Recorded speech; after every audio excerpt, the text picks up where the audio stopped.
आज हम homemade face shield बनाएंगे जो हम हेयरबेल्ट और फाइल से बनाएंगे। ये करने में बहुत ही आसान है और ये आपको वायरस से प्रोटेक्ट भी करेगा। तो चलिए देखते हैं कैसे बनाते हैं।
दोस्तों, हमारी फेस शील्ड रेडी है।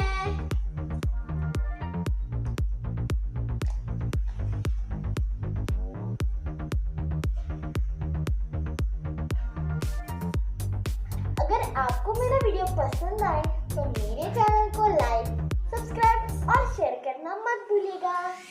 Bye bye.